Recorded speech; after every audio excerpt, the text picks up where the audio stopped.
വിദേശത്തെ മനോഹരമായ ക്യാമ്പസിൽ പഠനം, സുരക്ഷിതമായ ജോലി, ഫാമിലിക്കൊപ്പം വിദേശവാസം, ഇതൊക്കെയാണ് പുതിയ തലമുറയുടെ സ്വപ്നം എന്ന് പറയുന്നത്.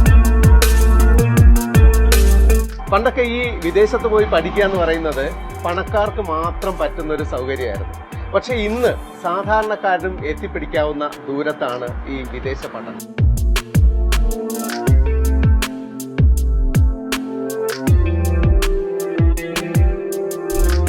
ഞാനിപ്പോൾ എത്തിച്ചേർന്നിരിക്കുന്നത് ഫെയർ ഫ്യൂച്ചറിലാണ്. Fair future overseas education consultancy. ഇതിന്റെ സാരഥി ഡോക്ടർ എസ് രാജ്. അദ്ദേഹം എൻ്റെ സുഹൃത്തും കൂടിയാണ്. അദ്ദേഹത്തെയാണ് ഞാൻ കാണാൻ പോകുന്നത്. സാധാരണക്കാരന് വിദേശ പഠനം സാധ്യമാണോ? ഒരുപാട് പേർക്ക് ഈ കാര്യത്തിൽ സംശയമുണ്ടെന്ന് എനിക്കറിയാം. എനിക്കും കുറേ സംശയങ്ങളുണ്ട്. നമ്മളിപ്പോൾ രാജ് സാറിനെ കാണുന്നു, ആ സംശയങ്ങളെല്ലാം മാറ്റുന്നു.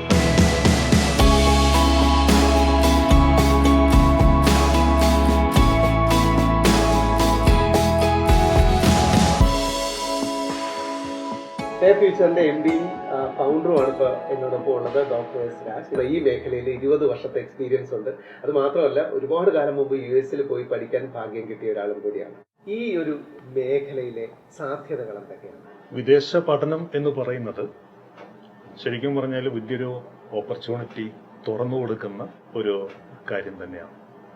കാരണം വെച്ചാൽ നമ്മളുടെ നാട്ടിലെ കുട്ടികൾക്ക് അവർക്ക് നിലവിൽ ഇവിടെ കിട്ടിക്കൊണ്ടിരിക്കുന്ന പഠനത്തിനേക്കാളും എത്രയോ ഉയർന്ന തലത്തിലുള്ള ഒരു വിദ്യാഭ്യാസ സമ്പ്രദായം ലോകത്തിന്റെ മറ്റു പല കോണുകളിൽ ഇപ്പം നടന്നുകൊണ്ടിരിക്കുന്നു എന്നുള്ളത് മനസ്സിലാക്കാനായിട്ട് കിട്ടുന്ന ഏറ്റവും നല്ലൊരു അവസരം തന്നെയാണ് വിദേശ പഠനം.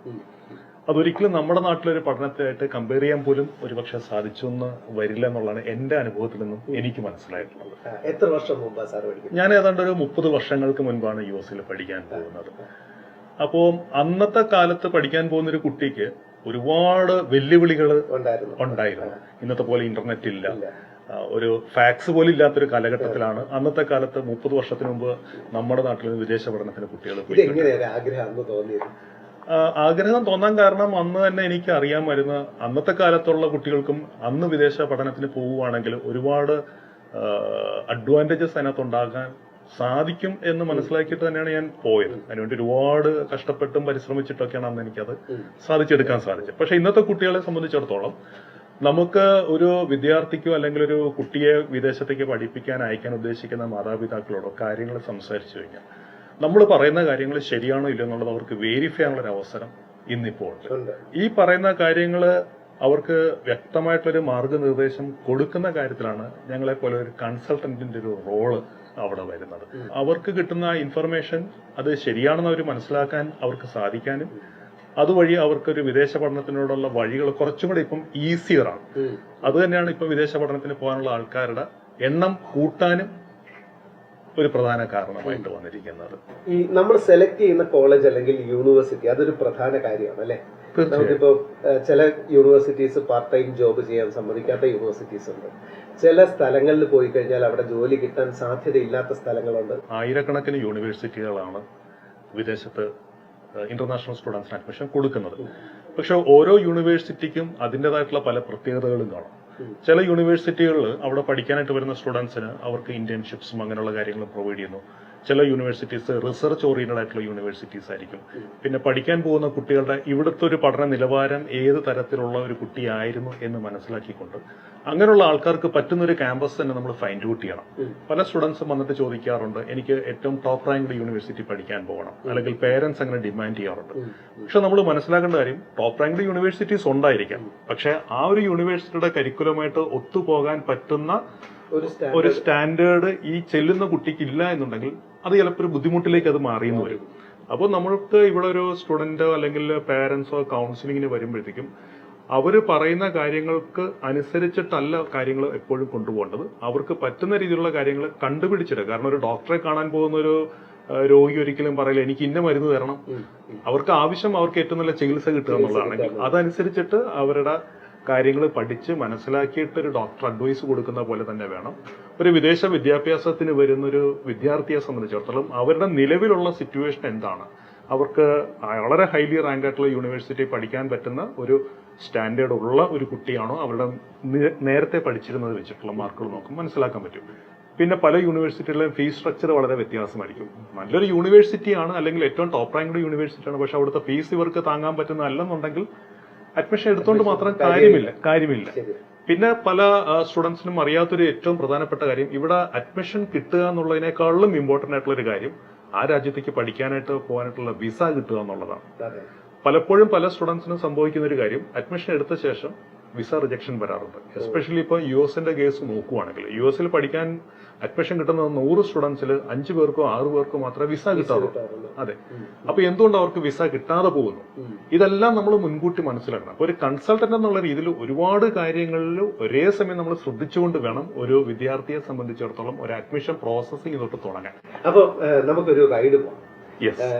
സാറിനെ സംബന്ധിച്ചിടത്തോളം ഒരുപാട് ഈ കാറിനോട് ഭയങ്കര ഓട്ടോമോട്ടീവ് ഒരു ക്രേസി ആയിട്ടുള്ള ഒരാളാണ്. പുതിയ കാറുകളുടെ മോഡലൊക്കെ വന്നു കഴിഞ്ഞാൽ അത് മാറ്റുന്ന ആളാണ്.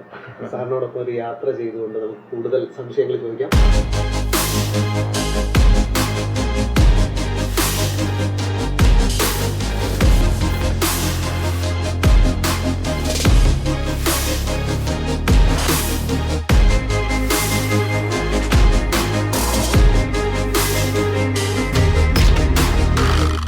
+2 കഴിഞ്ഞതിന് ശേഷമാണല്ലേ അല്ലെ കുട്ടികൾ ഏറ്റവും കൂടുതൽ വിദേശത്തേക്ക് പഠിക്കാനായിട്ട് പോകുന്നത്? അതെ. ഡിഗ്രി കഴിഞ്ഞിട്ട് പോകുന്നതാണോ? ഏതാണ് ഏറ്റവും നല്ലത്? ഞാൻ ഡിഗ്രി കഴിഞ്ഞിട്ടാണ് പോയത്. പക്ഷെ അത് ഏകദേശം 30 വർഷത്തിന് മുൻപുള്ള കാര്യമല്ലേ. ഇപ്പം ശരിക്കും പറഞ്ഞാൽ +2 കഴിഞ്ഞിട്ട് പോകുമ്പോൾ തന്നെ ഉള്ള ഒരു അഡ്വാൻറ്റേജ് എന്ന് വെച്ചാൽ അവർക്ക് നമ്മളുടെ നാട്ടിലൊരു ഡിഗ്രി ചെയ്യുന്ന ആ സമയം കൊണ്ട് അവിടെ ഒരു കോഴ്സ് കംപ്ലീറ്റ് ചെയ്യാം. അപ്പോൾ അവർക്ക് അത്രയും വർഷം നേരത്തെ ഒരു എംപ്ലോയ്മെന്റ്. കാരണം ഇപ്പോൾ പോകുന്ന വിദ്യാർത്ഥികളിൽ കൂടുതലും പേരും ഉദ്ദേശിക്കുന്നത് കോഴ്സ് കഴിഞ്ഞിട്ട് തിരിച്ചു വരിക എന്നുള്ളതല്ല. കോഴ്സ് കഴിഞ്ഞാൽ അവിടെ തന്നെ അവർ ഏത് രാജ്യത്താണ്, ഇപ്പോൾ US-ലാണെങ്കിലും കാനഡയിലാണെങ്കിലും UK-ലാണെങ്കിലും പഠിച്ച ശേഷം അവിടെ തന്നെ ഒരു എംപ്ലോയ്മെന്റിലേക്കാണ് അവർ നോക്കുന്നതെങ്കിൽ നമ്മളുടെ നാട്ടിലൊരു ഡിഗ്രി ചെയ്ത് പോകുന്നതിനേക്കാളും മുൻപേ തന്നെ +2 കഴിഞ്ഞിട്ട് അവിടെ പോയാൽ അവിടെ ഒരു കോഴ്സ് കഴിഞ്ഞിട്ട് അത്രയും നേരത്തെ ഒരു എംപ്ലോയ്മെന്റിലേക്ക് കയറാൻ അത്രയും നാളത്തെ എക്സ്പീരിയൻസ് കിട്ടും. പിന്നെ നമ്മളുടെ ഒരു 20 വർഷത്തിന് മുൻപ് ഒരു +2കാരന്റെ മനസ്ഥിതി അല്ല ഇപ്പോഴത്തെ ഒരു +2കാരനാണ്. ഇപ്പൊ സ്വന്തമായിട്ട് ആപ്പ് വരെ ഉണ്ടാക്കുന്ന +2 കഴിഞ്ഞ കുട്ടികളെ കുറിച്ച് നമ്മൾ കേട്ടു. മോള് 10ാം ക്ലാസ്സിലാണ് പഠിക്കുന്നത്. അപ്പൊ അവളുടെ ആഗ്രഹം സ്പോർട്സിലാണ് അവൾക്ക് പഠിക്കേണ്ടത്. +2 കഴിഞ്ഞാൽ അവൾ പുറത്ത് എവിടെയെങ്കിലും പോയിട്ട് സ്പോർട്സിനെ കുറിച്ച് പഠിക്കുമെന്നാണ് പറയുന്നത്. അതാണ് കുട്ടികൾ അത്രമാത്രം അഡ്വാൻസ്ഡ് ആയി കഴിഞ്ഞു. ഡിഗ്രി കഴിയുമ്പോൾ കുറച്ചും കൂടി ഒരു മെച്യൂരിറ്റി ഉണ്ടായി എന്ന് നമുക്കൊരു ധാരണയുണ്ട്. പക്ഷെ അതുകൊണ്ട് നമ്മൾ ഒരിക്കലും +2 കഴിഞ്ഞ സ്റ്റുഡൻസിന് അങ്ങനെ ഇല്ലാന്നും പറയാൻ പറ്റില്ല. 21 വയസ്സ് 22 വയസ്സാകുമ്പോഴേക്കും ആ രാജ്യത്ത് ഒരു എംപ്ലോയ്മെന്റ് മാർക്കറ്റിലേക്ക് ഇറങ്ങാൻ പറ്റുന്ന ഒരു ക്വാളിഫിക്കേഷൻ അവർ അറ്റൈൻ ചെയ്ത് കഴിഞ്ഞു. പിന്നെ അടുത്തതായിട്ട് അവർ നോക്കുന്നത് അവിടെ ഒരു പെർമനന്റ് ആയിട്ട് റെസിഡൻഷിപ്പ് കിട്ടുന്നതിലേക്കുള്ള കാര്യങ്ങൾ എങ്ങനെ നോക്കാന്നുള്ളതാണ്. PR എങ്ങനെയാണ് അതിലേക്ക് എൻട്രി ചെയ്യുന്നത്? പെർമനന്റ് റെസിഡൻസ് എന്ന് പറയുന്ന ഒരു കടമ്പയുണ്ടല്ലോ, അതെങ്ങനെയാണ് സാധാരണ ഇപ്പോൾ വിദ്യാർത്ഥിയായിട്ട് പോകുന്ന ആള് ഇപ്പൊ കാനഡയെ സംബന്ധിച്ച് കൂടുതൽ എനിക്ക് തോന്നുന്നു കാനഡയിലേക്കാണ് പിന്നെ നമ്മുടെ ഇൻസ്റ്റിറ്റ്യൂട്ടിൽ നിന്ന് ഏറ്റവും കൂടുതൽ ആൾക്കാർ പോകുന്നത് അല്ലെ? ഞങ്ങളുടെ ഇൻസ്റ്റിറ്റ്യൂട്ട് കമ്പനിയിൽ നിന്ന് മാത്രമല്ല, ഏറ്റവും കൂടുതൽ സ്റ്റുഡൻസ് അല്ലെങ്കിലും ഇപ്പൊ പോയിക്കൊണ്ടിരിക്കുന്നത് ഇന്ത്യയിൽ നിന്ന് മാത്രമല്ല ലോകത്ത് തന്നെ എടുത്തു നോക്കുകയാണെങ്കിൽ കാനഡയിലേക്കാണ്. അതെ, കാനഡയിലേക്ക് ഏറ്റവും കൂടുതൽ സ്റ്റുഡൻസ് ലോകത്തിന്റെ പല ഭാഗങ്ങളിൽ നിന്നും അവിടേക്ക് വരാനുള്ള പ്രധാന കാരണം കനേഡിയൻ ഗവൺമെന്റിന്റെ ചില പോളിസികൾ തന്നെയാണ്. കനേഡിയൻ ഗവൺമെന്റ് ഇന്റർനാഷണൽ സ്റ്റുഡൻസ് പരമാവധി ആ രാജ്യത്തേക്ക് വരുന്നതിന് ആവശ്യമായിട്ടുള്ള ഇമിഗ്രേഷൻ റൂൾസ് തയ്യാറാക്കിയതിന്റെ കാരണങ്ങളിൽ ഒന്ന്, ലോകത്തിലെ ഏറ്റവും വലിയ 2ാമത്തെ രാജ്യമാണ് കാനഡ. പക്ഷെ അവരുടെ ജനസംഖ്യ എന്ന് പറഞ്ഞാൽ കേരളത്തിന്റെ അത്രയും ജനസംഖ്യയുള്ള ഏതാണ്ട് 3 കോടിയാണ് അവരുടെ പോപ്പുലേഷൻ. അതിൽ തന്നെ പകുതിയിലേറെ ആളുകൾ ഒരു റിട്ടയർമെന്റ് ഏജിലേക്ക് മാറിക്കൊണ്ടിരിക്കുകയാണ്. അപ്പോൾ വരുന്ന ഏതാണ്ടൊരു 5-6 വർഷങ്ങൾക്കുള്ളിൽ ഒരു ഹ്യൂജ് മാൻ പവർ ഷോർട്ടേജ് ആണ് കാനഡ ഫേസ് ചെയ്യാൻ പോകുന്നത്. അപ്പോൾ അതിനെ മുൻകൂട്ടി മനസ്സിലാക്കി അഡ്രസ്സ് ചെയ്യുന്ന തരത്തിലുള്ള ക്രമീകരണങ്ങൾ കനേഡിയൻ ഗവൺമെന്റ് ചെയ്യാൻ തുടങ്ങിയിരുന്നു വർഷങ്ങൾക്ക് മുൻപ് തന്നെ. അപ്പോൾ ഈ 2024 തന്നെ ഏകദേശം 9 ലക്ഷം വിദ്യാർത്ഥികളെയാണ് കനേഡിയൻ ഗവൺമെന്റ് അങ്ങോട്ടേക്ക് വരുന്നതിന് ആവശ്യമായിട്ടുള്ള 9 ലക്ഷം വിദ്യാർത്ഥികളെയാണ് അവർ അങ്ങോട്ടേക്ക് വരുന്നതിന് ആവശ്യമുണ്ട്. കാരണം ഈ പഠിച്ചിറങ്ങുന്ന വിദ്യാർത്ഥികളിൽ ഒരു 8 ലക്ഷം സ്റ്റുഡൻസ് എങ്കിലും അവിടെ തന്നെ കണ്ടിന്യൂ ചെയ്യും. അപ്പൊ 8 ലക്ഷം സ്കിൽഡ് മാൻ പവർ അവർക്ക് കിട്ടുന്നതിന് ആവശ്യമായിട്ടുള്ള തയ്യാറെടുപ്പിന്റെ ഭാഗമായിട്ട് നമുക്ക് ഇതിനെ കാണാൻ പറ്റും. അത് നമ്മുടെ വിദ്യാർത്ഥികളും ഏറെക്കുറെ മനസ്സിലാക്കി കഴിഞ്ഞു. കോഴ്സ് കഴിഞ്ഞാൽ അവർക്കൊരു എംപ്ലോയറുടെ ഓഫർ ലെറ്റർ ഇല്ലാതെ തന്നെ വർക്ക് പെർമിറ്റിലേക്ക് മാറാം. കോഴ്സ് പാസ്സാകുന്നവർക്ക് വർക്ക് പെർമിറ്റിൽ ഒരു സർട്ടൻ പീരീഡ്, അത് 1 വർഷം തൊട്ട് 2 വർഷം 3 വർഷം വരെ വർക്ക് എക്സ്പീരിയൻസ് ആയി കഴിഞ്ഞാൽ ഒരു സ്പോൺസർ ഇല്ലാതെ അവർക്ക് അവിടുത്തെ പെർമനന്റ് റെസിഡൻഷിപ്പിന് ഫയൽ ചെയ്യാം. ഫയൽ ചെയ്ത് കഴിഞ്ഞാൽ 18 മാസങ്ങൾക്കുള്ളിൽ അതിന്റെ ഒരു തീരുമാനം അവർക്ക് കിട്ടും. മറ്റു പല രാജ്യങ്ങളിലെ പോലെ ഒരുപാട് ഇത് പ്രൊലോങ് ചെയ്യുന്നില്ല. 99% ഇങ്ങനെ പഠിക്കാൻ പോയ കുട്ടികൾക്കും PR കിട്ടുന്നുമുണ്ട്. ഇപ്പൊ ഞങ്ങളുടെ തന്നെ +2 കഴിഞ്ഞ ആയിരക്കണക്കിന് വിദ്യാർത്ഥികളാണ് ഇപ്പം അവിടെ PR-ലായി കഴിഞ്ഞത്. സോഷ്യൽ സെക്യൂരിറ്റിയുടെ കാര്യത്തിലൊക്കെ കുറച്ചുകൂടെ കാനഡ ബെറ്റർ. നമ്പർ 1 കാനഡയാണ്. അപ്പോൾ മറ്റു കൺട്രികളിൽ പഠിക്കാൻ പോയ പല കുട്ടികളും ഇപ്പൊ ഞങ്ങൾക്ക് തന്നെ ഇപ്പൊ വരുന്ന എൻക്വയറീസിനകത്ത് ജർമ്മനി പഠിക്കാൻ പോയ ഒരുപാട് കുട്ടികൾ അവിടെ കോഴ്സ് കഴിഞ്ഞ ശേഷം 18 മാസം വർക്ക് പെർമിറ്റ് കിട്ടി. ആ 18 മാസത്തിൽ ഒരു അവസാനത്തെ ഒരു 6 മാസമൊക്കെ ആകാറാകുമ്പോഴാണ് അവർക്ക് ഒരു ജോലി പോലും കിട്ടിയത്. പക്ഷെ അതിനുശേഷം പിന്നെ ഞങ്ങൾക്ക് അവിടെ നിൽക്കാൻ പറ്റുന്നില്ല. അതുകൊണ്ട് ഞങ്ങൾക്ക് കാനഡയിൽ ഇനി പോകാൻ സാധിക്കുമെന്ന് ചോദിച്ചിട്ട് വരുന്ന ധാരാളം എൻക്വയറീസ് ഉണ്ട്. ഇന്ത്യയും കാനഡയും തമ്മിലുള്ള ഒരു നയതന്ത്ര പ്രശ്നം അത് വിദ്യാർത്ഥികളെ ഏതെങ്കിലും തരത്തിൽ ബാധിച്ചിട്ടുണ്ടോ, ബാധിക്കുമോ? ആദ്യകാലങ്ങളിൽ ഈ ഇങ്ങനെയുള്ള ന്യൂസ് വന്ന സമയത്ത് അവർക്കൊരു ആശങ്ക ഉണ്ടായിരുന്നു. പക്ഷെ അത് തീർത്തും അടിസ്ഥാനരഹിതമായിരുന്നു ആ ആശങ്കകൾ എന്നുള്ളത് ഏതാനും ആഴ്ചകൾക്കുള്ളിൽ തന്നെ സ്റ്റുഡൻസിന് മനസ്സിലായി. കാരണം ഒരു തരത്തിലും ഇപ്പം ഞങ്ങൾ ആ സമയത്ത് ഞങ്ങളുടെ ഒരുപാട് സ്റ്റുഡൻസ് അവിടെ ഉണ്ടായിരുന്നവരെ ഞങ്ങൾ നിരന്തരം കോൺടാക്ട് ചെയ്യുന്നുണ്ട്. അവിടെ എന്താണ് ഇപ്പം നിലവിൽ നടക്കുന്നത്. അവർ പറയുന്നത് ഞങ്ങൾ ഇങ്ങനെ ഒരു കാര്യം അറിയുന്നു പോലും ഇല്ലെന്നുള്ളതാണ്. കാരണം സ്റ്റുഡൻസിനെ സംബന്ധിച്ചിടത്തോളം അവരുമായിട്ട് നേരിട്ട് ബന്ധമുള്ള ഒരു കാര്യവും ഇതിനകത്തില്ല. ഇത് 2 രാജ്യങ്ങളിലെ ഗവൺമെന്റ് തമ്മിലുള്ള ചില ഡിപ്ലോമാറ്റിക് ഇഷ്യൂസ് മാത്രമായിരുന്നു. ഇപ്പൊ അത് ഏറെക്കുറെ കെട്ടടങ്ങി എന്ന് തന്നെ പറയാം. ഈ US-ലും കാനഡയിലും ഒക്കെ സൗത്ത് ഇന്ത്യൻസിന് പ്രത്യേകം ഒരു വെൽക്കം കിട്ടുന്നുണ്ടെന്ന് കേട്ടു. എന്ന് വെച്ചാൽ നോർത്ത് ഇന്ത്യൻ സ്റ്റുഡൻസിനേക്കാൾ സൗത്ത് ഇന്ത്യൻസ്, അതെന്തായിരിക്കാം കാരണം? സൗത്ത് ഇന്ത്യൻ സ്റ്റുഡൻസ് അക്കാഡമിക്കലി വളരെ കീനാണ്. അവര് പഠിക്കാന്നുള്ള ഉദ്ദേശത്തോടു വന്ന ആ സ്റ്റുഡൻസിന്റെ സക്സസ് റേറ്റും വളരെ നല്ലതാണ്. അപ്പോൾ റെക്കോർഡ്സ് കാണിക്കുന്നത് സൗത്ത് ഇന്ത്യയിൽ നിന്നുള്ള സ്റ്റുഡൻസ് ആണ് അവര് ഒരു ബ്രൈറ്റ് സ്റ്റുഡന്റ് എന്നുള്ള ഒരു കാറ്റഗറി മെയിൻറ്റെയിൻ ചെയ്യുന്നത്. കോഴ്സ് കഴിഞ്ഞിട്ടാണെങ്കിലും എംപ്ലോയ്മെന്റിലേക്ക് വരുന്നതിനകത്തും സൗത്ത് ഇന്ത്യൻ സ്റ്റുഡൻസ് എപ്പോഴും മുൻപന്തിയിൽ തന്നെയാണ്. അപ്പോൾ ഇപ്പൊ കണ്ടുവരുന്നത് വളരെ വർഷങ്ങൾക്ക് മുമ്പ് സൗത്ത് ഇന്ത്യൻ സ്റ്റുഡൻസ് വളരെ കുറവായിരുന്നു. ഇപ്പൊ ധാരാളം സ്റ്റുഡൻസ് വരാൻ തുടങ്ങി. ആ വന്ന സ്റ്റുഡൻസിന്റെ പെർഫോമൻസും മറ്റും നോക്കുമ്പോഴേക്കും അത് നല്ലതായിട്ടാണ് കാണുന്നത്. അതാണ് സൗത്ത് ഇന്ത്യൻ സ്റ്റുഡൻസിന്റെ ഒരു പ്ലസ് പോയിന്റ് ആയിട്ട് പൊതുവെ US-ലും കാനഡയിലുള്ള യൂണിവേഴ്സിറ്റീസ് പോലും എടുത്തു പറയുന്നത്. കാലിഫോർണിയ യൂണിവേഴ്സിറ്റിയുടെ അഡ്വൈസറി ബോർഡിലെ ഒരു മലയാളി, ഇതെങ്ങനെയാണ് അതിലേക്ക് വരുന്നത്? ഞാൻ ഏതാണ്ട് ഒരു 30 വർഷത്തിന് മുൻപാണല്ലോ US-ൽ പഠിക്കാൻ പോയത്. അതിനുശേഷം അന്ന് തൊട്ട് തന്നെ ഈ ഒരു ഇന്റർനാഷണൽ എഡ്യൂക്കേഷൻ എന്നുള്ള ഒരു ഫീൽഡാണ് തുടർച്ചയായിട്ട് വർക്ക് ചെയ്യുന്നത്. 2004 ഫെയർ ഫ്യൂച്ചർ ഇവിടെ വരുന്നു, ഞാൻ തുടങ്ങുന്നു. അതിനുശേഷം ഇപ്പം എത്രയോ ആയിരക്കണക്കിനും 10,000-കണക്കിനും വിദ്യാർത്ഥികൾക്ക് അഡ്വൈസ് കൊടുത്തു. അങ്ങനെ അവരൊക്കെ വിദേശ പഠനത്തിന് പോയി. അത് കഴിഞ്ഞിട്ട് യൂണിവേഴ്സിറ്റി ഓഫ് കാലിഫോർണിയയുടെ അവരുടെ ഒഫീഷ്യൽ റെപ്രസെന്റേറ്റീവായിട്ട് ഞങ്ങളുടെ കമ്പനിയെ തിരഞ്ഞെടുത്തു വർഷങ്ങൾക്ക് മുൻപ്. പിന്നീട് ആ യൂണിവേഴ്സിറ്റിയിലേക്ക് ഞങ്ങൾ ഇവിടുന്ന് ധാരാളം സ്റ്റുഡൻസിനെ പഠിക്കാനായിട്ടൊക്കെ അങ്ങോട്ടേക്ക് അയച്ചു. അതിനകത്ത് തന്നെ 68 വയസ്സുള്ള ഒരാള് ഞങ്ങളുടെ സ്റ്റുഡന്റ് വിസയിൽ യൂണിവേഴ്സിറ്റി ഓഫ് കാലിഫോർണിയ ഞങ്ങൾ മുഖാന്തരം പഠിക്കാൻ പോയി. 68 വയസ്സുള്ള ആള് സ്റ്റുഡന്റ് വിസയിൽ US-ൽ യൂണിവേഴ്സിറ്റി ഓഫ് കാലിഫോർണിയ. അത് തേവര SH കോളേജിൽ ഒരു റിട്ടയർഡ് പ്രൊഫസർ ആയിരുന്നു. അദ്ദേഹമാണ് പോയത്. അദ്ദേഹം എടുത്ത കോഴ്സ് ഡാറ്റ അനലിറ്റിക്സ് എന്നുള്ള കോഴ്സായിരുന്നു. അത് ഞങ്ങളാണ് ആ കോഴ്സ് അദ്ദേഹത്തിന് വേണ്ടി ഫൈൻഡ് ഔട്ട് ചെയ്തതും അതിനെക്കുറിച്ചുള്ള കൗൺസിലിംഗ് എല്ലാം കൊടുത്തു. ആ കോഴ്സ് അദ്ദേഹത്തിന് ഇഷ്ടപ്പെട്ടു. അങ്ങനെ ഞങ്ങൾ അദ്ദേഹത്തിനുള്ള ആപ്ലിക്കേഷൻ അയക്കുന്നു, അദ്ദേഹത്തിന് അഡ്മിഷൻ കിട്ടുന്നു. അതിനുശേഷം US കോൺസുലേറ്റിൽ സ്റ്റുഡന്റ് വിസ ഇന്റർവ്യൂവിന് പോയി. ഈ ഇന്റർവ്യൂവിൽ അദ്ദേഹം സക്സസ് ആയി, വിസ കിട്ടി. അദ്ദേഹം യൂണിവേഴ്സിറ്റി ഓഫ് കാലിഫോർണിയയിലേക്ക് പോയി. നമ്മുടെ നാട്ടിൽ പൊതുവായിട്ടുള്ള ഒരു മെന്റൽ ബ്ലോക്ക് ആണ് ഒരു 30 വയസ്സിന് ശേഷം ഒരു കലാലയത്തിനുള്ളിലേക്ക് ഒരു സ്റ്റുഡന്റ് ആയിട്ട് പോകുക എന്ന് പറയുന്നത് എന്തൊരു പ്രയാസമുള്ളൊരു കാര്യം പോലും. പക്ഷേ വിദേശ രാജ്യങ്ങളിൽ അങ്ങനെയല്ല. പ്രത്യേകിച്ചും US-ലും കാനഡയിലും UK-ലൊക്കെ ഏജ്ഡ് ആയിട്ടുള്ള ആൾക്കാർ പഠിക്കാൻ വരുന്നുണ്ട്. കാരണം നമുക്ക് തന്നെ ഒന്ന് ആലോചിച്ചാൽ നമ്മളൊരു 40 വർഷത്തിന് മുമ്പായിരിക്കും നമ്മൾ ഡിഗ്രി കംപ്ലീറ്റ് ചെയ്യുന്നത്. നമ്മൾ 40 വർഷത്തിന് മുമ്പ് പഠിച്ച ഡിഗ്രിയുടെ ആ സിലബസിന്റെ റെലവൻസ് എത്രമാത്രം ഇന്നത്തെ ഒരു കാലഘട്ടത്തിലുണ്ടെന്നുള്ള നമ്മൾ ആലോചിക്കണം. ഇത് നമ്മളെക്കാൾ നന്നായിട്ട് മനസ്സിലാക്കിയിട്ടുള്ളത് ഫോറിനേഴ്സ് തന്നെയാണ്. അതുകൊണ്ട് തന്നെ അവർ വലിയ വലിയ ഉദ്യോഗങ്ങളിൽ ഇരുന്ന് വിരമിച്ച ശേഷം വീണ്ടും ഒരു പുതിയ കരിയർ അവർ റീസ്റ്റാർട്ട് ചെയ്യാറുണ്ട്. ആ സമയത്ത് അവർക്ക് തോന്നാറുണ്ട്, ഞാൻ നേരത്തെ പഠിച്ചിരുന്ന സിലബസിലല്ല ഞാൻ ഇനിയിപ്പം മുന്നോട്ട് പോകേണ്ടത്, എന്റെ കരിയറിന് ആവശ്യമുള്ളത് ഏറ്റവും പുതിയത് വേണം. അതിനുവേണ്ടി അവർ പഠിക്കാൻ വരുന്നുണ്ട്. നമ്മുടെ നാട്ടിൽ ആ ഒരു രീതികൾ ഇല്ലാത്തത് കൊണ്ടാണ് പലപ്പോഴും നമ്മളത് കേൾക്കുമ്പോഴത്തേക്കും നെറ്റി കുളിക്കുന്നത്. പക്ഷേ എനിക്ക് പഠിക്കാൻ സാധ്യമാണ്. തീർച്ചയായിട്ടും നമുക്ക് പഠിക്കാൻ ആവശ്യമായിട്ടുള്ള അടിസ്ഥാന യോഗ്യതകളും അങ്ങനെ ഒരു കോഴ്സ് എടുക്കാനുള്ള താല്പര്യവും അങ്ങനെ ഒരു കോഴ്സ് സപ്പോസ് നമുക്ക് ഫീസ് അടയ്ക്കേണ്ടതായിട്ടുള്ള ഒരു ടൈപ്പ് ഓഫ് കോഴ്സിനാണ് നമ്മൾ പോകുന്നതെങ്കിൽ അതിനുള്ള ഫിനാൻഷ്യൽ ബാക്ക്ഗ്രൗണ്ട് ഒക്കെ ഉണ്ടെന്നുണ്ടെങ്കിൽ തീർച്ചയായിട്ടും നമുക്ക് ഏത് പ്രായത്തിലും പഠിക്കുമ്പോൾ ഫെയർ ഫ്യൂച്ചർ എന്ന് എവരി ഇൻടേക്കിൽ ഞങ്ങൾക്ക് 40-45 വയസ്സുള്ള ആൾക്കാർ സ്റ്റുഡന്റ് വിസയിൽ കാനഡ, USA, UK പോലുള്ള രാജ്യങ്ങളിൽ പോകുന്നുണ്ട്. അപ്പോൾ നേരത്തെ ചോദിച്ച ചോദ്യത്തിലേക്ക് ഞാൻ മടങ്ങി വരുവാണ്. അപ്പോൾ അവിടെ ഇങ്ങനെയുള്ള സ്റ്റുഡൻസ് ഒക്കെ പോകുന്നു. പിന്നെ ഞാൻ പലതവണ യൂണിവേഴ്സിറ്റി ഓഫ് കാലിഫോർണിയ ആയിട്ട് വിസിറ്റ് ചെയ്യാനൊക്കെ പോവുകയൊക്കെ ചെയ്തു. അങ്ങനെ അവരുമായിട്ടുള്ള നിരന്തരം സമ്പർക്കത്തിൽ കൂടിയും ഇതുവരെയുള്ള എൻ്റെ എക്സ്പീരിയൻസ് എല്ലാം കൺസിഡർ ചെയ്തിട്ട് അവരുടെ പാനലിൽ എൻ്റെ പേര് സജസ്റ്റ് ചെയ്യപ്പെട്ടു. യൂണിവേഴ്സിറ്റി ഓഫ് കാലിഫോർണിയ എന്ന ലോകത്തിലെ ഏറ്റവും ടോപ്പ് റാങ്ക്ഡ് ആയിട്ടുള്ള യൂണിവേഴ്സിറ്റി ഉള്ളതാണ്. അവരുടെ റിപ്പോർട്ടിംഗ് സിസ്റ്റം തന്നെ ചാൻസലർ കഴിഞ്ഞാൽ നേരെ പോകുന്ന US പ്രസിഡന്റിനൊക്കെയാണ്. അപ്പോൾ അവരുടെ ഒരു പാനലിലേക്ക് വരിക എന്ന് പറഞ്ഞാൽ അതിൻ്റെതായിട്ടുള്ള ഒരുപാട് കാര്യങ്ങളൊക്കെ ഉണ്ടായിരുന്നു. എനിവേ ഫോർച്ചുനേറ്റ്ലി എന്ന് തന്നെ പറയാം, ദൈവത്തിന്റെ ഒരു അനുഗ്രഹം ഒന്നും വേണമെങ്കിൽ പറയാം.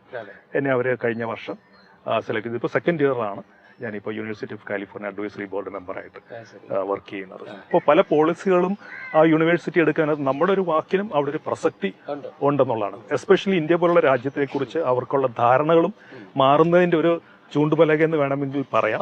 അതെ, ന്യൂസിൽ ഒരു ഡിസ്കഷൻ വരികയാണ്.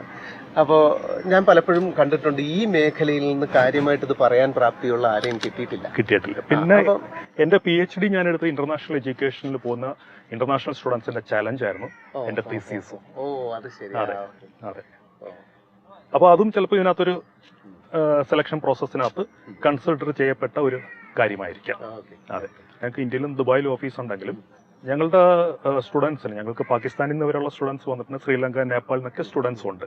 പക്ഷെ ഇന്ത്യ എന്നുള്ള സ്റ്റുഡൻസ് ആണ് ഏറ്റവും കൂടുതൽ പോകുന്നത്. ഒരുപാട് സ്റ്റുഡൻസ് നിങ്ങളുടെ പോകുന്നുണ്ട്. പക്ഷെ അതിനകത്തും കൂടുതലും മലയാളി സ്റ്റുഡൻസും അല്ലെങ്കിൽ മലയാളി ഫാമിലികളിൽ നിന്നുള്ള കുട്ടികളും പിന്നെ അത് കഴിഞ്ഞാൽ പിന്നെ ഇന്ത്യക്കാരും ഒക്കെയാണ് പോകുന്നത്. അപ്പോൾ നമ്മൾ ഈ കുട്ടികളുമായിട്ടുള്ള നിരന്തരം അവരുമായിട്ട് സംസാരിക്കുമ്പോൾ നമുക്ക് കിട്ടുന്ന ഒരുപാട് ഫീഡ്ബാക്സ് ഉണ്ട്. ഇതൊക്കെ ഇതുപോലത്തുള്ള യൂണിവേഴ്സിറ്റീസിലേക്ക് നമുക്ക് പാസ് ഓൺ ചെയ്യാൻ പറ്റും. അവരും പോളിസികൾ ഉണ്ടാക്കുമ്പോഴത്തേക്കും നമ്മളുടെ ഈ പറയുന്ന ഇൻപുട്സും അവർ കൺസിഡർ ചെയ്യാൻ തുടങ്ങും.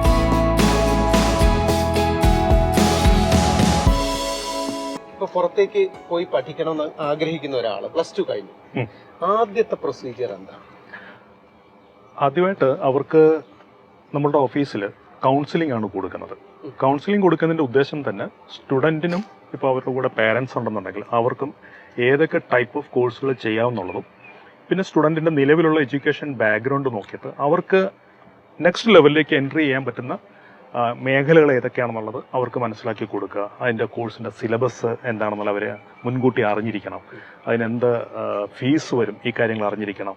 പിന്നെ ഈ കോഴ്സ് കഴിഞ്ഞാൽ അവർക്കൊരു എംപ്ലോയ്മെന്റ് ഓപ്പർച്യൂണിറ്റീസ് ഏതെല്ലാം തരത്തിലായിരിക്കും അവർക്ക് ഈ ഒരു കോഴ്സ് മുഖാന്തരം കിട്ടാനായിട്ട് പോകുന്നത്, ലഭിക്കാവുന്നത്. അത് പ്രത്യേകിച്ചും വിദേശത്ത് പഠിക്കാൻ പോകുന്ന കുട്ടികളായതുകൊണ്ട് അവർ കൂടുതലും നോക്കുന്നതും അവിടെ തന്നെ ഒരു എംപ്ലോയ്മെന്റ് ഓപ്പർച്യൂണിറ്റി ആയിരിക്കും. അപ്പോൾ അതിന് സാധ്യതകൾ എന്തൊക്കെയാണുള്ളത്, ദെൻ കോഴ്സിന്റെ കൂട്ടത്തിൽ അവർ അറിഞ്ഞിരിക്കേണ്ട മറ്റു കാര്യങ്ങൾ, പിന്നെ ഒരു അഡ്മിഷൻ പ്രോസസ്സിംഗ് തുടങ്ങുമ്പോഴത്തേക്കും വേണ്ടി വരുന്ന കുറെ അഡീഷണൽ ആയിട്ടുള്ള ചില ടെസ്റ്റുകളും കാര്യങ്ങളൊക്കെ ഉണ്ടായിരിക്കാം. അപ്പൊ ഇതെല്ലാം ഇവർക്ക് മനസ്സിലാക്കി കൊടുക്കാൻ വേണ്ടിയിട്ടാണ് ഈ കൗൺസിലിംഗ് സെഷൻ കൊടുക്കുന്നത്. അപ്പൊ ഒരു കൗൺസിലിംഗ് സെഷൻ ചിലപ്പോൾ 1 പ്രാവശ്യം 2 പ്രാവശ്യം 3 പ്രാവശ്യം ഒക്കെ എടുക്കാം. അതൊരു അരമണിക്കൂർ ചിലപ്പോൾ 2 മണിക്കൂർ വരെ എടുത്തെന്ന് വരാം. അപ്പോൾ ഈ +2 കഴിഞ്ഞിട്ടുള്ളവരാണെങ്കിലും ഇനി അഥവാ ഡിഗ്രി കഴിഞ്ഞിട്ടുള്ളവരാണെങ്കിലും അതല്ല ഒരു 15 വർഷത്തെ സ്റ്റഡി ഗ്യാപ്പിന് ശേഷം ഇനി ഒരു കോഴ്സ് പഠിക്കാൻ പോകുന്നവരാണെങ്കിലും ഇവർക്കെല്ലാവർക്കും ആദ്യമുള്ള സ്റ്റേജ് എന്ന് പറയുന്നത് കൗൺസിലിംഗ് ആണ്. ഈ കൗൺസിലിംഗ് കഴിഞ്ഞ ശേഷമാണ് പിന്നെ അത് മുന്നോട്ട് പോണോ വേണ്ടോ എന്നുള്ളതിനെ കുറിച്ചൊരു യുക്തമായ തീരുമാനം എടുക്കാനും അവർക്കും സാധിക്കും. സമയം കൊടുക്കും. അപ്പോൾ കൗൺസിലിംഗ് എന്ന് പറയുന്നത് കഴിഞ്ഞിട്ട് പിന്നെ അഡ്മിഷൻ പ്രോസസ്സിംഗ്, ദെൻ അഡ്മിഷൻ പ്രോസസ്സിങ്ങിന് ശേഷം ചിലപ്പോൾ നമുക്ക് 4 5 യൂണിവേഴ്സിറ്റികളിൽ ഒരേ സമയം ആപ്ലിക്കേഷൻ അയക്കേണ്ടി വരും. ദെൻ അതിനുശേഷം ഇവർക്ക് എവിടെ നിന്നൊക്കെയാണ് അഡ്മിഷൻ കിട്ടുന്നുള്ളത് നമ്മൾ നോക്കണം. അഡ്മിഷൻ കിട്ടിയതിന് ശേഷം വീണ്ടും സ്റ്റുഡൻസും പേരൻസും ഒക്കെ ആയിട്ട് വീണ്ടും പല ചർച്ചകളും ഒക്കെ കഴിഞ്ഞ ശേഷമാണ് ഇതിൽ ഏതെങ്കിലും ഒരു ക്യാമ്പസിലേക്കായിരിക്കും ദെൻ ഫീസ് അടച്ചിട്ട് കാര്യങ്ങൾ അടുത്ത സ്റ്റേജിലേക്ക് കൊണ്ടുപോകുന്നത്. ദെൻ ഇപ്പം UK എന്നുള്ളൊരു ആപ്ലിക്കേഷൻ കൊടുത്ത് അവിടെ നിന്ന് അഡ്മിഷൻ കിട്ടുന്നുണ്ടാവും, കാനഡയിൽ നിന്ന് ചിലപ്പോൾ അഡ്മിഷൻ കിട്ടിയിട്ടുണ്ടാവും, US നിന്ന് കിട്ടിയിട്ടുണ്ടാവും. ഒടുവിൽ അവർ കാനഡയിലാണ് പോകാൻ തീരുമാനിക്കുന്നതെങ്കിൽ കനേഡിയൻ ഹൈ കമ്മീഷനാണ് ഇവരുടെ സ്റ്റുഡന്റ് വിസ ആപ്ലിക്കേഷൻ ഫയൽ ചെയ്യുന്നത്. അപ്പോൾ ഓരോ എംബസിക്കും വിസ ആപ്ലിക്കേഷൻ പ്രോസസ്സ് വ്യത്യാസം ഉണ്ടാവും. അപ്പോൾ ഇവർ പോകാൻ ഉദ്ദേശിക്കുന്ന കോഴ്സ് ഏത് യൂണിവേഴ്സിറ്റിയിലാണ്, അത് ഏത് രാജ്യത്താണെന്നുള്ളത് തീരുമാനമായതിനു ശേഷം ആ രാജ്യത്തേക്കുള്ള വിസ ആപ്ലിക്കേഷൻ ഫയൽ ചെയ്യാനുള്ള എന്തൊക്കെയാണ് സ്റ്റെപ്സ് എന്നുള്ളത് ഇവർക്ക് പറഞ്ഞു കൊടുക്കണം. ഇങ്ങനെ പല പല കാര്യങ്ങളുണ്ട്. ഇനി ആപ്ലിക്കേഷനും കൊടുത്ത് അഡ്മിഷനും കിട്ടി വിസയും കിട്ടിക്കഴിഞ്ഞാൽ പിന്നെ അവർക്ക് ആ ക്ലാസ് തുടങ്ങുന്നതിന്റെ ഒരു 10 ദിവസമോ 15 ദിവസമോ മുൻപ് സ്റ്റുഡന്റ് അവിടെ എത്തണം. അപ്പോൾ എത്തുന്നതിന് മുൻപായിട്ട് അവർക്ക് ഇവിടെ നിന്നുള്ള ട്രാവൽ അറേഞ്ച്മെന്റ്സ്, ഇപ്പോൾ ഫെയർ ഫ്യൂച്ചറിനാണെങ്കിലും ഞങ്ങൾക്ക് ട്രാവൽ ഡിവിഷൻ ഉണ്ട്. ആ ട്രാവൽ ഡിവിഷൻ വഴി ഇവർക്കുള്ള ടിക്കറ്റ്സും മറ്റു കാര്യങ്ങളും ചെയ്യാം. പിന്നെ സ്റ്റുഡൻസ് അവിടെ ചില നേരത്തെ പറഞ്ഞില്ല +2 കഴിഞ്ഞ് പോകുന്നവരുണ്ടാവും, ഡിഗ്രി കഴിഞ്ഞിട്ട് പോകുന്നവരുണ്ടാവും, അല്ലെങ്കിൽ കുറച്ച് ഏജ്ഡ് ആയിട്ടുള്ള ആൾക്കാരുണ്ടാവും. ഇവരവിടെ ചെന്നാൽ ഡേ 1 മുതൽ ഇവരുടെ അക്കോമഡേഷൻ സേഫ് ആയിട്ട് ക്യാമ്പസിന്റെ തൊട്ടടുത്ത് തന്നെ അറേഞ്ച് ചെയ്യണം. അപ്പൊ ഇതൊന്നും സ്റ്റുഡൻസിനെ സംബന്ധിച്ചിടത്തോളം ചിലപ്പോൾ തനിയെ ചെയ്യാൻ സാധിച്ചെന്ന് വരത്തില്ല. ഇനി എനിക്ക് അറിയാനുള്ളത്, ഇപ്പൊ അവിടെ പഠിക്കാനായിട്ട് പോയ ഒരാളുടെ ഫാമിലി എങ്ങോട്ടേക്ക് കൊണ്ടുപോകണം, അപ്പൊ അതിനെന്തൊക്കെയാണ് കാര്യങ്ങൾ ചെയ്യേണ്ടത്? ഇപ്പൊ കാനഡയുടെ ഇമിഗ്രേഷൻ റൂൾ അനുസരിച്ചിട്ട് ഇപ്പൊ ഒരു സ്റ്റുഡന്റ് വിസയിൽ പോകുന്ന ഒരാള് ഇൻ കേസ് അവർ മാരീഡ് ആണെന്നുണ്ടെങ്കിൽ, അവർക്ക് കുട്ടികൾ ഉണ്ടെന്നുണ്ടെങ്കിൽ അവർ പോകുന്ന സമയത്ത് തന്നെ ഇവരെ കൂടെ കൊണ്ടുപോകാനായിട്ടുള്ള സൗകര്യം ഉണ്ട്. സ്റ്റുഡന്റ് വിസയിൽ പോകുന്ന ആള് പഠിക്കാനായിട്ട് ഇപ്പൊ 2 വർഷത്തെ ഒരു കോഴ്സാണ് പോകുന്നെങ്കിൽ അയാളുടെ വിസ ആപ്ലിക്കേഷൻ ഫയൽ ചെയ്യുന്ന കൂടെ തന്നെ അവർക്ക് അവരുടെ ഫാമിലി ഇൻ ദ സെൻസ് അച്ഛനും അമ്മയല്ല, അവരുടെ സ്പൗസിനും കുട്ടികളുണ്ടെങ്കിൽ കുട്ടികൾക്കും കൂടെ വിസ ആപ്ലിക്കേഷൻ ഫയൽ ചെയ്യും. അവർക്കും അവിടെ ചെന്ന് കഴിഞ്ഞാൽ ലീവിംഗ് എക്സ്പെൻസിനുള്ള ഫണ്ട് അത് കനഡിയൻ ഗവൺമെന്റ് പറയുന്നത് പെർ ഹെഡ് ഏതാണ്ട് ഒരു 2.5 lakh to 3 lakhs വീതം കാണിക്കാനായിട്ടുള്ള സോഴ്സും ഉണ്ടെന്നുണ്ടെങ്കിൽ, അതിനുള്ള ബാങ്ക് സ്റ്റേറ്റ്മെന്റും പ്രൊവൈഡ് ചെയ്യാൻ പറ്റുന്നുണ്ടെങ്കിൽ അവർ കോഴ്സ് തുടങ്ങുന്ന ഫസ്റ്റ് ഡേ തൊട്ട് തന്നെ അവരുടെ ഫാമിലി അവിടെ വേണമെങ്കിൽ എത്തിക്കാനായിട്ടുള്ള സൗകര്യമുണ്ട്. അപ്പൊ +2 കഴിഞ്ഞ സ്റ്റുഡൻസ് ഒക്കെ ആണെങ്കിൽ അൺമാരീഡ് ആയിട്ടുള്ള കുട്ടികളായിരിക്കും. പക്ഷെ അവരുടെ പേരൻസിന് വേണമെങ്കിൽ കൂടെ പോകാം. പേരൻസ് ആണെങ്കിൽ ഇപ്പൊ അവർ കൊടുക്കുന്ന സൂപ്പർ വിസ എന്നുള്ളൊരു കാറ്റഗറിയിലെ വിസ, അതെ, കാനഡിയൻ ഗവൺമെന്റ് കൊടുക്കുന്നത് 10 കൊല്ലത്തെ വിസ ആണ് കിട്ടും. അത് മൾട്ടിപ്പിൾ എൻട്രി ആണ്. മാരീഡ് ആയിട്ടുള്ള ഒരാളാണെന്നുണ്ടെങ്കിൽ അവര് മിക്കവാറും കേസിൽ അവരുടെ ഒപ്പം ഫാമിലിയെ കൊണ്ടുപോകാനായിട്ടുള്ള സാധ്യതകളെ കുറിച്ച് അവർ ഞങ്ങളുമായിട്ട് ഡിസ്കസ് ചെയ്യും. അപ്പൊ അതിനിങ്ങനെയുള്ള പ്രൊവിഷൻസ് ഉണ്ടെന്ന് നമ്മൾ പറഞ്ഞു കൊടുക്കുമ്പോഴായിരിക്കും അവരും തന്നെ അറിയുന്നത് ഇങ്ങനെ സ്റ്റുഡന്റ് വിസയിൽ പോകുമ്പോൾ ഒപ്പം ഫാമിലിയെ കൂടെ കൂട്ടാന്നുള്ളത്. അപ്പൊ അതിനെന്തൊക്കെയാണ് ഡോക്യുമെന്റേഷൻ ആണെന്ന് പറഞ്ഞു കൊടുക്കും. PR എടുത്ത് കാനഡയിൽ പോകുന്നതിനേക്കാളും ഫാമിലിയായിട്ട് പ്രത്യേകിച്ചും ഏറ്റവും നല്ലത് ഒരു കോഴ്സ് എടുക്കുക. ആ കോഴ്സ് എടുത്തിട്ട് ആ കോഴ്സിന്റെ ബേസിസിലുള്ള സ്റ്റുഡന്റ് വിസയിൽ അവിടെ പോവുക. ചെല്ലുമ്പോൾ തൊട്ട് അവര് പാർട്ട് ടൈം വർക്ക് ചെയ്യാം, ആഴ്ചയിൽ 20 മണിക്കൂർ. പക്ഷെ അവരുടെ ഫാമിലി മെമ്പറിനെ അവർ കൂടെ കൊണ്ടുവരണം. ഫോർ എക്സാമ്പിൾ, ഇപ്പോൾ ഒരു നേഴ്സ് ആണ് സ്റ്റുഡന്റ് വിസയിൽ പോകുന്നവർക്ക്. നേഴ്സ് സ്റ്റുഡന്റ് വിസയിൽ ഒരു 2 കൊല്ലത്തെ കോഴ്സിന് പോകുന്നു. അവർക്കൊരു 2 കുട്ടികളുണ്ട്. അവരും ഹസ്ബൻഡും 2 കുട്ടികൾക്കും കൂടെ വേണ്ടിയിട്ട് ഫയൽ ചെയ്തു. ഹസ്ബൻഡിന് അവിടെ വന്നു കഴിഞ്ഞാൽ ഇവരോടൊപ്പം 2 വർഷത്തെ ആ സമയത്ത് കൂടെ താമസിക്കുന്ന സമയത്ത് വെറുതെ വീട്ടിലിരിക്കണ്ട. ഈ സ്റ്റുഡന്റിന്റെ കോഴ്സിന്റെ ഡ്യൂറേഷൻ എത്രയാണോ അത്രയും നാള് ഹസ്ബൻഡിന് ഫുൾ ടൈം കാനഡയിൽ ജോലിയാണ്. അവർക്ക് അങ്ങനത്തെ സൗകര്യങ്ങളുണ്ട്. വെറുതെ വീട്ടിൽ ഇരിക്കണ്ട, you do work and earn money എന്നുള്ളതാണ് കനഡിയൻ ഗവൺമെന്റിന്റെ പോളിസി. കൂടാതെ ഇവർ കുട്ടികളെ കൊണ്ടുപോയി നോക്കാം. കുട്ടികളെ കൊണ്ടുപോയി ചിലപ്പോൾ ഒരു ചെറിയ കുട്ടികളായിരിക്കും, 3 വയസ്സോ അല്ലെങ്കിൽ 4 വയസ്സോ ഒക്കെ ഉള്ള കുട്ടികളാണെങ്കിൽ ഈ കുട്ടികളെ അവിടെ കൊണ്ടുവന്നു കഴിഞ്ഞാൽ അവർക്ക് ഇന്റർനാഷണൽ സ്റ്റുഡന്റ് വിസയിൽ വന്ന ആളുടെ കുട്ടികൾ എന്നുള്ളൊരു പരിഗണന വെച്ചിട്ട് വേറെ ചില ബെനിഫിറ്റ്സ് കിട്ടും. അതായത് ആ കുട്ടികൾക്ക് കനഡിയൻ ഗവൺമെന്റ് സ്കൂളുകളിൽ 12ാം സ്റ്റാൻഡേർഡ് വരെ എഡ്യൂക്കേഷൻ ഫ്രീ ഓഫ് കോസ്റ്റിലേക്ക് കിട്ടും. അത് ശരി.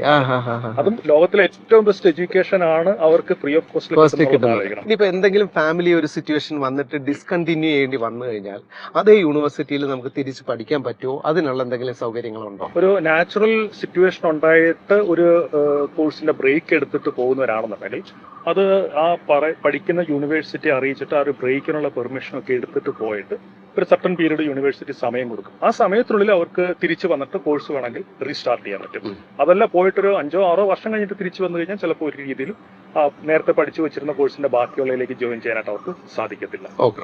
പല ആൾക്കാരും അവിടെ പോയിട്ട് വീഡിയോസ് ഒക്കെ ചെയ്യുന്ന കണ്ടിട്ടുണ്ട്. ഇവിടെ പിന്നെ നമുക്ക് പാർട്ട് ടൈം വർക്ക് എന്നൊക്കെ പറഞ്ഞിട്ട് വർക്കിന് പോകാൻ പറ്റുന്ന ഒരു സിറ്റുവേഷൻ അല്ല, ഇവിടെ വർക്ക് ചെയ്യാൻ പറ്റുന്ന സ്ഥാപനങ്ങളില്ല എന്നൊക്കെ പറഞ്ഞിട്ട് വീഡിയോസ് വരാറുണ്ട്. ഇതിനകത്ത് എന്തെങ്കിലും യാഥാർത്ഥ്യമുണ്ടോ? ഏതാണ്ട് 20 വർഷത്തിന് മുൻപ് ഞങ്ങളുടെ സ്ഥാപനം ഫെയർ ഫ്യൂച്ചർ തുടങ്ങിയപ്പോൾ കേരളത്തിൽ തന്നെ ഒരു പക്ഷെ വിരലിലെണ്ണാവുന്ന ഫോറിൻ എഡ്യൂക്കേഷൻ കൺസൾട്ടൻസികളെ ഉണ്ടായിരുന്നു. ഇന്നിപ്പോ കേരളത്തിൽ ഏതാണ്ട് 4,000-ലധികം കമ്പനികൾ ഉണ്ടെന്നുള്ളതാണ് പോലീസിന്റെ മറ്റും റിപ്പോർട്ടിനകത്ത് അവര് പറഞ്ഞുള്ള അറിവ്. ഇത്രയും ഓവർസീസ് എഡ്യൂക്കേഷൻ കൺസൾട്ടൻസികൾ വരാനുള്ളൊരു പ്രധാന കാരണം പൊതുവേ ഉള്ള ഒരു ധാരണ ചെയ്ത് വളരെ ലുക്രേറ്റീവ് ആയിട്ടുള്ള ഒരു ബിസിനസ് ആണ് എന്ന് കണ്ടിട്ട് ഇതിനെക്കുറിച്ചൊന്നും അറിയാത്ത ആൾക്കാരും ഇതിനകത്തോട്ട് വരുന്നുണ്ട്. അപ്പോൾ അവരെ സംബന്ധിച്ചിടത്തോളം ഇപ്പം ഞങ്ങളൊരു സ്റ്റുഡന്റ് വരുമ്പോഴത്തേക്ക് ആ സ്റ്റുഡന്റിനോട് റിയലിസ്റ്റിക് ആയിട്ടുള്ള കാര്യങ്ങൾ പറയുന്നത്, ഞങ്ങളൊരു യൂണിവേഴ്സിറ്റിയുടെ ഡയറക്റ്റ് റെപ്രസെന്റേറ്റീവ് ആണ്. ഞങ്ങൾ എന്തെങ്കിലും തെറ്റായിട്ടുള്ള ഇൻഫർമേഷൻ കൊടുത്തു കഴിഞ്ഞാൽ നാളെ ഞങ്ങൾക്കത് ബാക്ക് ഫെയർ ചെയ്യും. നേരെ മറിച്ച് ഒരു യൂണിവേഴ്സിറ്റിയുടെ ഡയറക്റ്റ് റെപ്രസെന്റേറ്റീവ് അല്ലാത്തവരാണ് ഭൂരിഭാഗം ഇപ്പോൾ തുടങ്ങിയിരിക്കുന്ന ഓവർസീസ് എഡ്യൂക്കേഷൻ കൺസൾട്ടൻസുകൾ. അവർ പലപ്പോഴും നോർത്ത് ഇന്ത്യയുള്ള ഒരു കമ്പനിയുടെ സബ് ഏജൻസോ ഒക്കെ തന്നെ ആയിരിക്കും. അപ്പോൾ അവരെ സംബന്ധിച്ചിടത്തോളം അവരെന്തെങ്കിലും തെറ്റായ കാര്യങ്ങൾ സ്റ്റുഡൻസിനോട് പറഞ്ഞാൽ അവർക്കെതിരെ യാതൊരു ആക്ഷൻ ഉണ്ടാവാനായിട്ടില്ല, അവർക്ക് റെപ്രസെന്റേഷൻ നഷ്ടപ്പെടാനില്ല എന്നുള്ളത് അവർക്ക് അറിയാവുന്നതുകൊണ്ട് തന്നെ അവർക്ക് എങ്ങനെയെങ്കിലും കുട്ടികളെ കിട്ടുക എന്നുള്ളത് മാത്രമേ ഉള്ളൂ. അപ്പൊ എന്താ അവർ ചെയ്തെന്ന് വെച്ചാൽ അവര് ഇല്ലാത്ത കാര്യങ്ങളാണ് പലപ്പോഴും ഈ സ്റ്റുഡൻസിനോടും പേരൻസിനോടും പറയുന്നത്. അവിടെ ചെന്നാൽ മതി, നിങ്ങൾക്ക് പിറ്റേ ദിവസം തൊട്ട് രാവിലെ മുതൽ പാർട്ട് ടൈം ജോബിന് ഞങ്ങളെ കൊണ്ടുപോകാൻ ആള് വരും, അവിടെ വർക്ക് ചെയ്യാൻ ആളില്ലാത്തതിന്റെ ബുദ്ധിമുട്ടാണ്. ഇങ്ങനെയുള്ള കാര്യങ്ങളൊക്കെ കേട്ടിട്ടാണ് കുറേയധികം സ്റ്റുഡൻസ് പോകുന്നത്. രണ്ടാമത് ഇപ്പൊ ഞങ്ങളൊക്കെ സ്റ്റുഡൻസിനെ റിക്രൂട്ട് ചെയ്യുന്നത് ഞാൻ പറഞ്ഞല്ലോ ഗവൺമെന്റ് ഇൻസ്റ്റിറ്റ്യൂഷൻസിലേക്കാണ്. അവിടെ വളരെ സ്ട്രിക്റ്റ് ആയിട്ടുള്ള നോംസ് ഉണ്ട് അഡ്മിഷൻ കിട്ടുന്നതിന് വേണ്ടിയിട്ട്. പക്ഷെ അതേസമയം തന്നെ ഈ രാജ്യങ്ങളിലൊക്കെ ധാരാളം പ്രൈവറ്റ് കോളേജസ് ഉണ്ട്. ഈ പ്രൈവറ്റ് കോളേജസ് എന്ന് പറഞ്ഞാൽ ഒരു ഗവൺമെന്റിന്റെ യാതൊരു എയ്ഡും ഇല്ലാതെ അവർ ഒരു ബിസിനസ് ആയിട്ട് റൺ ചെയ്യുന്ന സ്ഥാപനങ്ങളാണ്. അവർക്ക് എങ്ങനെയും കുട്ടികളെ കിട്ടിയേ പറ്റും. അപ്പോൾ അവരുടെ ഫീസാണ് ഇവർക്ക് നിലനിൽപ്പിന് വേണ്ടി ഉള്ള വരുമാനം എന്ന് പറയുന്നത്. അപ്പോൾ അങ്ങനെയുള്ള സ്ഥലങ്ങളിലേക്ക് അല്ലെങ്കിൽ പ്രൈവറ്റ് കോളേജിലേക്ക് സ്റ്റുഡൻസിന് അഡ്മിഷൻ കൊടുക്കാൻ യാതൊരു മാനദണ്ഡവുമില്ല. ഈവൻ +2 തോറ്റാൽ പോലും അവർ പറയും അതിന് 2 ഫൗണ്ടേഷൻ കോഴ്സ് ചെയ്താൽ മതി. അപ്പോൾ IELTS ഇല്ല, ഇംഗ്ലീഷിനൊട്ടും പരിജ്ഞാനമില്ല, അവർ പറയും ഞങ്ങൾ തന്നെ ഇംഗ്ലീഷ് പഠിപ്പിച്ചു തരാം. അപ്പോൾ IELTS ഇല്ലാതെ ഇങ്ങനെയൊക്കെ ധാരാളം പരസ്യങ്ങളൊക്കെ നമുക്ക് കാണാൻ പറ്റും വിദേശത്ത് പഠിക്കാൻ പോകാന്ന് പറഞ്ഞിട്ട്. ഇപ്പൊ വിദേശത്ത് പഠിക്കാൻ പോകുന്നതിന്റെ ട്രെൻഡായി മാറി. അപ്പൊ വെച്ചാൽ ആയിരക്കണക്കിന് കുട്ടികളാണ് ഈ ഒരു പുതിയൊരു കൺസൾട്ടൻസി ഒരു ബോർഡ് വെച്ച് തുടങ്ങിയാലും അവിടെയും ചെല്ലാൻ ആൾക്കാരുണ്ട്. അപ്പോൾ അവിടെ ചെല്ലുമ്പോഴേക്കും അല്ലെങ്കിൽ ഞങ്ങളൊരു കൺസൾട്ടൻസി വരുമ്പോൾ ഞങ്ങൾ വേറെ സ്ട്രിക്റ്റ് ആയിട്ടുള്ള ഇങ്ങനെയുള്ള അഡ്മിഷൻ റിക്വയർമെന്റ് ഞങ്ങൾ മീറ്റ് ചെയ്താൽ ഞങ്ങൾക്ക് നിങ്ങളുടെ ഫയൽ എടുക്കാൻ പറ്റുള്ളൂ എന്ന് പറഞ്ഞ് കേട്ടിട്ട് ഇവർ പുറത്തിറങ്ങി കഴിയുമ്പോഴായിരിക്കും ഇതൊന്നും ഇല്ലാതെ വിദേശത്തേക്ക് പഠിക്കാൻ പോകാനുള്ള ഒരു സാധ്യത എന്ന് പറഞ്ഞിട്ട് മറ്റൊരു സ്ഥലം കാണും. ഇവരവിടെ പോകുന്നു, അവിടെ പറഞ്ഞ കാര്യങ്ങളെല്ലാം അപ്പാടെ അതങ്ങ് വിശ്വസിക്കുന്നു. എന്നിട്ട് ഇവിടുന്ന് എങ്ങനെയെങ്കിലുമൊക്കെ കാര്യങ്ങളൊക്കെ ശരിയാക്കി അങ്ങോട്ടേക്ക് അവിടെ എത്തി. അവിടെ ചെല്ലുമ്പോഴാണ് മനസ്സിലാവും. അവിടെ ചെന്ന് കഴിഞ്ഞാൽ ഈ പറഞ്ഞ ഒന്നും അല്ല യാഥാർത്ഥ്യം. വളരെ ഒരു റോസി പിക്ചറും ആയിട്ട് മനസ്സിൽ വെച്ചിട്ട് അവിടെ ചെന്ന് കഴിയുമ്പോഴത്തേക്കും അവരെ സംബന്ധിച്ചാലും ചിലപ്പോൾ അതൊരു നരകമായിട്ടായിരിക്കും അവർക്ക് ചിലപ്പോൾ തോന്നുന്നത്. കാരണം ഇംഗ്ലീഷ് പോലും നേരെ ചൊവ്വ ഇവർക്ക് സംസാരിക്കാൻ അറിയാത്തതുകൊണ്ട് ഇവർക്കൊരു പാർട്ട് ടൈം ജോലി പോലും ഒരു സ്ഥലത്തും കിട്ടില്ല. അപ്പൊ അങ്ങനെ വരുമ്പോ പിന്നെ എന്താണ് ഇവർക്ക് മറ്റു വഴികൾ? ഇവർക്ക് തന്നെ കുറച്ച് കഴിയുമ്പോൾ ഇവരുടെ തന്നെ ഒരു ഗ്രൂപ്പ് അങ്ങ് ഉണ്ടാവും. ഈ ഗ്രൂപ്പിനകത്ത് എല്ലാവരും തുല്യ ദുഃഖിതരാണ്. ഇവരെല്ലാരും പറയുന്ന ഒരു കാര്യമാണ്, നമ്മളിവിടെ വന്നത് വെറുതെ ആയി, നമുക്കിവിടെ ഒന്നും ഉദ്ദേശിച്ച പോലെ കാര്യങ്ങൾ നടക്കാൻ പറ്റില്ല, നമ്മളോ ഇങ്ങനായി. എന്നാൽ ഇനി മറ്റുള്ളവർക്ക് നമുക്ക് യൂട്യൂബിൽ 10 വീഡിയോ ഇട്ട് കഴിഞ്ഞാൽ അതിനകത്തൂടെ എന്തെങ്കിലും 10 കാശ് കിട്ടുമെങ്കിൽ അതൊന്ന് വൈറലാക്കിയിട്ട് അങ്ങനെ വരെ ചിന്തിച്ച് ചെയ്യുന്ന കുട്ടികളുണ്ട്. ഇപ്പൊ നമുക്ക് മനസ്സിലാക്കാൻ നമ്മൾ ഏതൊക്കെ മേഖലകളിലാണ് കോഴ്സുകൾ പിന്നെ അഡ്വൈസ് ചെയ്യുന്നത്, ഏതൊക്കെ യൂണിവേഴ്സിറ്റീസ് ആണ്, ഏതൊക്കെ രാജ്യങ്ങളാണ് ഒന്ന് പറയാമോ നമ്മുടെ സർവീസ്? ഞങ്ങൾക്ക് ഇവിടുന്ന് ഏറ്റവും കൂടുതൽ സ്റ്റുഡൻസ് പോകുന്നത് കാനഡ, അത് കഴിഞ്ഞാൽ US, then UK, Australia, New Zealand, Ireland, ഇത്തരം രാജ്യങ്ങളാണ്. പൊതുവായി ഈ രാജ്യങ്ങളുടെ ഒരു പ്രത്യേകത എന്ന് പറയുന്നത് ഈ രാജ്യങ്ങളെല്ലാം തന്നെ ഇംഗ്ലീഷ് സ്പീക്കിംഗ് കൺട്രീസ് ആണ്. ഞങ്ങളിപ്പം ജർമ്മനിയോ ഫ്രാൻസോ അങ്ങനെയുള്ള രാജ്യങ്ങളിലേക്ക് സ്റ്റുഡൻസിനെ അയക്കാനായിട്ട് ഒരു താല്പര്യം ഞങ്ങൾക്ക് ഇല്ലാത്തതിന്റെ കാരണം അങ്ങനെ പോകുന്ന സ്ഥലങ്ങളിലുള്ള കുട്ടികൾക്ക് അവർ സർവൈവ് ചെയ്യുന്നില്ല എന്നുള്ളതാണ് റെക്കോർഡ്സ് പറയുന്നത്. ഇപ്പൊ ജർമ്മനിയിലേക്ക് ഇപ്പം ഒരു ഒഴുക്കുണ്ട്, ഇപ്പൊ ജർമ്മനിയിലേക്ക് പോകാൻ സ്റ്റുഡൻസ് ഒരുപാട് പേര് അങ്ങനെ പോകുന്നുണ്ട്. അവർ കാണുന്ന ഒരു പ്രധാന ഒരു കാര്യം എന്ന് വെച്ചാൽ ഫ്രീ എഡ്യൂക്കേഷൻ. ഫ്രീ എഡ്യൂക്കേഷൻ ഒന്നും അങ്ങനെ വിചാരിക്കുന്ന ഒരു എളുപ്പമല്ല അവിടെയുള്ള യൂണിവേഴ്സിറ്റികളിൽ. ഈ രാജ്യങ്ങളൊന്നും തന്നെ ഇമിഗ്രേഷൻ ഫ്രണ്ട്ലി രാജ്യങ്ങളെയല്ല. ഏതൊക്കെ കോഴ്സുകളിലേക്കാണ് ഏറ്റവും കൂടുതൽ സ്റ്റുഡൻസ് ഇപ്പം നമുക്ക് പോകുന്നത്? എഞ്ചിനീയറിംഗ് റിലേറ്റഡ് ആയിട്ടുള്ള എഞ്ചിനീയറിംഗിന്റെ പൊതുവെ എല്ലാ ബ്രാഞ്ചസിലേക്കും സ്റ്റുഡൻസ് ഇപ്പോൾ പോകുന്നത്. അതിൽ ഏറ്റവും കൂടുതൽ ഇപ്പോൾ ഉള്ള സിവിലും കമ്പ്യൂട്ടർ സയൻസും മെക്കാനിക്കലുമാണ്. ഏറ്റവും കൂടുതൽ എംപ്ലോയ്മെന്റ് കിട്ടുന്നതും ഇന്റേൺഷിപ്പ് കിട്ടുന്നതും അതിനകത്ത് തന്നെ പെയ്ഡ് ഇന്റേൺഷിപ്സും ഒക്കെ ഉള്ളത് ഇങ്ങനെയുള്ള പ്രോഗ്രാംസിനാണ്. പിന്നെ അത് കഴിഞ്ഞാൽ അല്ലെങ്കിൽ എഞ്ചിനീയറിംഗ് പോലുള്ള മാത്സ് വളരെ കമ്പൽസറി ആയിട്ട് പഠിക്കേണ്ട ടൈപ്പ് ഓഫ് കോഴ്സുകൾ എടുക്കാൻ ബുദ്ധിമുട്ടുള്ള സ്റ്റുഡൻസ് ആണെങ്കിൽ അവർക്ക് business management program, financial related programs, hospitality type programs, social work programs അങ്ങനെയുള്ള എടുക്കാം. ഇനി ഹെൽത്ത് സയൻസുമായിട്ട് ബന്ധമുള്ള ടൈപ്പ് ഓഫ് കോഴ്സുകൾ ഞാൻ ഉദ്ദേശിക്കുന്ന സ്റ്റുഡൻസ് ആണെങ്കിൽ ഏറ്റവും നല്ലത് നഴ്സിംഗ്, ഏറ്റവും നല്ലത് നഴ്സിംഗ് ആണ്. അതെ, ബോയ്സ് സ്റ്റുഡൻസ് ആണെങ്കിലും ഗേൾസ് സ്റ്റുഡൻസ് ആണെങ്കിലും ഏറ്റവും നല്ലത് ഹെൽത്ത് സൈഡിൽ നഴ്സിംഗ് ആണ്. പിന്നെ വരുന്നത് ഫാർമസി, ഫിസിയോതെറാപ്പി, ഇങ്ങനെയുള്ള പ്രോഗ്രാംസിന് ധാരാളം സ്റ്റുഡൻസ് പോകുന്നുണ്ട്. പിന്നെ നമ്മൾ ഇതിനു മുമ്പ് കേട്ടിട്ടില്ലാത്ത ടൈപ്പ് ഓഫ് കുറേയധികം പുതിയ പുതിയ കോഴ്സുകൾ, ഇപ്പൊ ആക്ച്വറിയൽ സയൻസ് അല്ലെങ്കിൽ artificial intelligence, data science, big data, ഇങ്ങനെയുള്ള പുതിയ ടൈപ്പ് ഓഫ് ന്യൂവർ ജനറേഷൻ കോഴ്സുകളും ഇപ്പോൾ വരുന്നുണ്ട്. ഇതിനെല്ലാം തന്നെ കോഴ്സിന് ശേഷം എംപ്ലോയ്മെന്റ് ഓപ്പർച്യൂണിറ്റീസും വളരെ ഫെർട്ടൈലാണ് ഇവിടെ. ശരിക്കും ഒരുപാട് സംശയങ്ങളുമായിട്ടാണ് ഞാൻ വന്നത്, പക്ഷേ എൻ്റെ സംശയങ്ങൾ മുഴുവൻ വളരെ സിമ്പിളായിട്ട് പറഞ്ഞു തന്നു. ഒരുപാട് സന്തോഷം. അപ്പൊ നമ്മൾ സംസാരിച്ച കാര്യങ്ങൾ കൂടി ആർക്കെങ്കിലും ഒക്കെ ഇതിനകത്ത് പ്രയോജനപ്പെടുകയാണെങ്കിൽ അതിലാണ് നമ്മളുടെ ഈ ഇന്റർവ്യൂവിന്റെ ക്രക്സ് നിൽക്കുന്നതാണ് എനിക്ക്. ഒരു കാര്യം കൂടെ എനിക്ക് പറഞ്ഞ് അവസാനിപ്പിക്കുമ്പോൾ ചൂണ്ടിക്കാണിക്കാനുള്ളത്, നമ്മുടെ കേരളത്തിന്റെ അടുത്ത ഗൾഫാകാൻ പോകുന്ന രാജ്യമാണ് കാനഡ. 2024 9 ലക്ഷം വിദ്യാർത്ഥികളെയാണ് കനഡിയൻ ഗവൺമെന്റ് അങ്ങോട്ടേക്ക് വെൽക്കം ചെയ്തുകൊണ്ടിരിക്കുന്നത്. അതിൽ ഭൂരിഭാഗം കുട്ടികളും നമ്മുടെ നാട്ടിൽ നിന്ന് പോട്ടെ, അതിന്റെ പ്രയോജനം നമ്മുടെ സൊസൈറ്റിയിലേക്ക് വരട്ടെ. ഇതെല്ലാം നമ്മുടെ ഇന്റർവ്യൂവിന്റെ ഒടുവിൽ ആർക്കെങ്കിലും ഒക്കെ ഇതുവഴിയുള്ള പ്രയോജനം ഇതിലൂടെ കിട്ടണം എന്നുള്ളതാണ് ഞാനും ഉദ്ദേശിക്കുന്നത്, ആഗ്രഹിക്കുന്നത്. അങ്ങനെ തന്നെയല്ലേ? അതെ, അങ്ങനെ തന്നെയാണ്. അല്ല, ഇപ്പൊ ഈ കാര്യങ്ങളെല്ലാം അറിഞ്ഞപ്പോഴത്തേക്കും എന്റെ മനസ്സിലുള്ള കുറെ പിന്നെ കറുപ്പ് മാറി പ്രകാശമാനമായി. അതെ, ഇൻഹിബിഷൻസ് മാറി. അപ്പൊ ഈ പ്രകാശം മൊത്തം പരക്കട്ടെ എന്ന് ഞാൻ പ്രാർത്ഥിക്കുന്നു. Thank you sir, thank you so much. ഇത്രയും നേരം നമ്മളോടൊപ്പം ഒരുപാട് സമയം നമ്മളോട് സംസാരിച്ചു. Thank you so much.